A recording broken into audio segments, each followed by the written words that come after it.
Ocean gate की Titan submarine ने अपना सफर कनाडा के सेंट जॉन पोर्ट से शुरू किया। जिस लोकेशन पे इसको ओशन के अंदर डाइव करना था, ये सेंट जॉन से 700 किलोमीटर दूर नॉर्थ अटलांटिक ओशन में वाक़ है और इसी पॉइंट पर ठंडे पानी के नीचे ओशन की गहराइयों में टाइटैनिक का शिप रेक भी मौजूद है। सैटरडे 17 जून 2023 को ये सफर शुरू किया गया और प्लान के मुताबिक अगले दिन संडे को सुबह 8 बजे टाइटन को पानी में उतारा जाना था। आपको यहाँ बताते चलें कि डाइव से पहले टाइटन में एक मसला नोटिस किया गया था, लेकिन उसके बावजूद भी अपनी जान दांव पर लगाकर इसको ओशन में उतार दिया गया।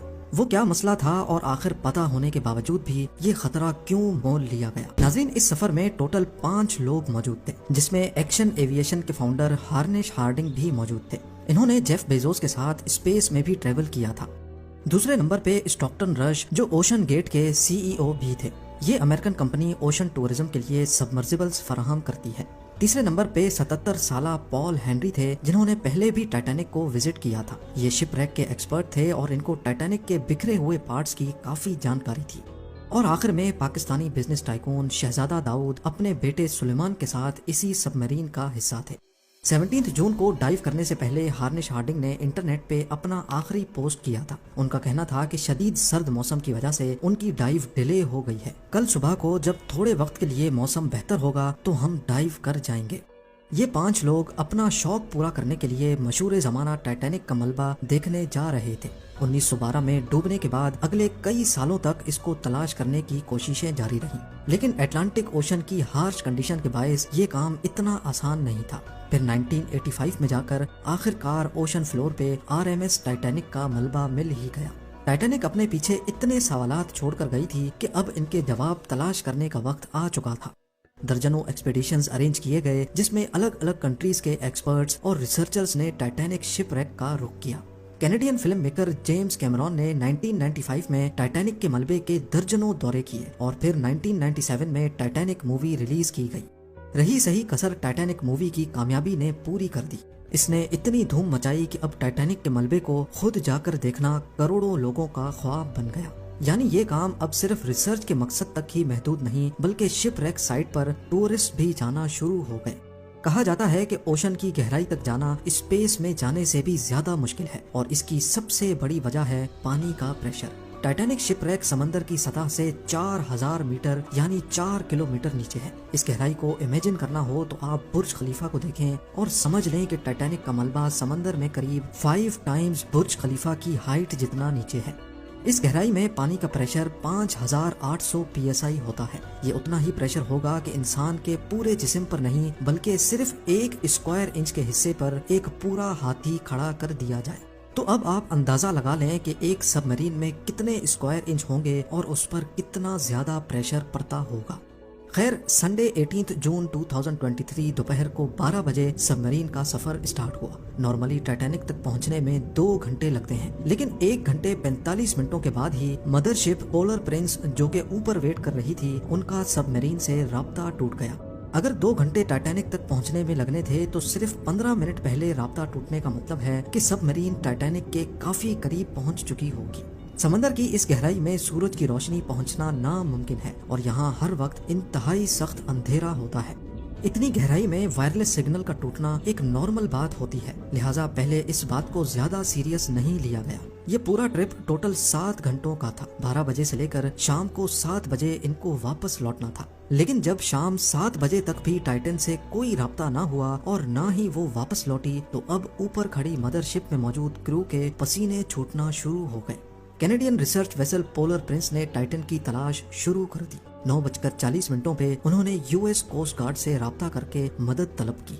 अगले दिन मंडे को US और कैनेडियन शिप्स और प्लेन्स ने पूरे एरिया में एक प्रॉपर सर्च ऑपरेशन शुरू कर दिया। उन्होंने सिर्फ समंदर की सतह पर ही नहीं, बल्कि सोनार स्कैनिंग की मदद से पानी के अंदर भी अपनी तलाश जारी रखी। इस एरिया में जो कमर्शियल वेसल्स थीं, उनको भी ऑर्डर दे दिया गया कि वो अपनी आंखें खुली रखें।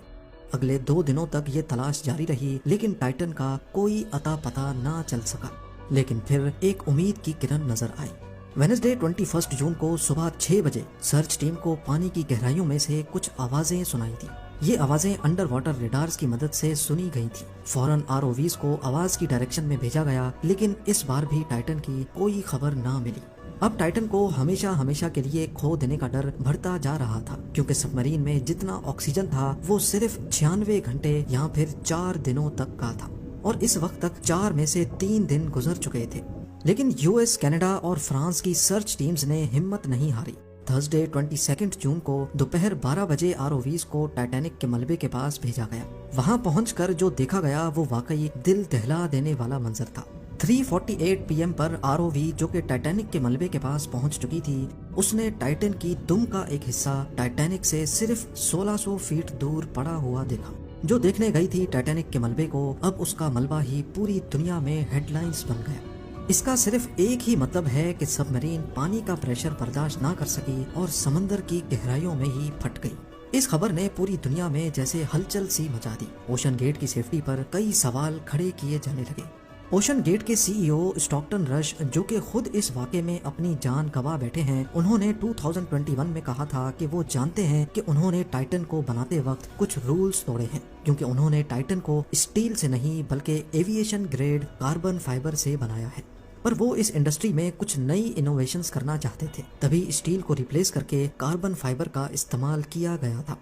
پہلی بار لانچ سے پہلے ٹائٹن کو 5000 سے 10,000 PSI کے پریشر پہ ٹیسٹ بھی کیا گیا، جس میں وہ پاس ہو گئی تھی۔ پر ایکسپرٹس کا ماننا ہے کہ اوشن کے اندر ہزاروں قسم کی طاقتیں سب میرین پر پڑتی ہیں، جس میں نہ صرف پریشر بلکہ پانی کا بہاؤ بھی ہوتا ہے، جو کہ لہروں کی وجہ سے پیدا ہوتا ہے۔ اس کے علاوہ اندھیرے کی وجہ سے یہ بھی ہو سکتا ہے کہ کوئی بھاری پتھر یا پھر سمندری مخلوق سب میرین سے ٹکرائی ہو۔ کچھ بھی ہو، ٹائٹن کی تباہی کی ایک وجہ تو اس کا کاربن فائبر کا حل تھا، لیکن دوسری وجہ اس میں پہلے سے موجود کریکس بھی تھے۔ جی ہاں، ٹائٹن سب مرین 2019 میں کارل اسٹینلے نامی ایک بزنس مین کو بھی لے کے گئی تھی، اور اس وقت بھی اس کو اوشن گیٹ کے CEO ہی آپریٹ کر رہے تھے۔ کارل نے بتایا کہ اس سفر کے دوران جب وہ نیچے جا رہے تھے تو ان کو ٹائٹن کی باڈی میں سے کریکنگ کی آواز سنائی دی تھی۔ One point, I was actually even able to drive the submarine towards deeper water by the sound of the cracking getting louder. اس وقت انہوں نے اس آواز پر زیادہ دھیان نہیں دیا، کیونکہ ان کو اوشن گیٹ کے CEO جنہوں نے خود یہ سب مرین ڈیزائن کی تھی، ان پر پورا بھروسہ تھا۔ لیکن اس حادثے کے بعد انہوں نے CNN کو بتایا کہ شاید وہ آواز اس بات کی وارننگ تھی کہ ٹائٹن کی باڈی پانی کا پریشر برداشت نہیں کر پا رہی۔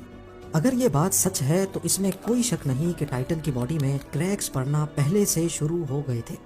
2018 میں اوشن گیٹ کے ایک ایگزیکٹو نے ٹائٹن کی کاربن فائبر باڈی کے خلاف آواز اٹھائی تھی۔ ان کا کہنا تھا کہ یہ مسئلہ سب مرین کے پھٹنے سے صرف چند ملی سیکنڈز پہلے پتا پڑے گا، اور حقیقت میں بھی ایسا ہی ہوا۔ جس گہرائی میں ٹائٹن پھٹی ہے، ایکسپرٹس کا کہنا ہے کہ اس کو پھٹنے میں صرف 0.3 سیکنڈز لگے ہوں گے۔ امید ہے زیم ٹی وی کی یہ ویڈیو بھی آپ لوگ بھرپور لائک اور شیئر کریں گے۔ آپ لوگوں کے پیار بھرے کامنٹس کا بے حد شکریہ۔ ملتے ہیں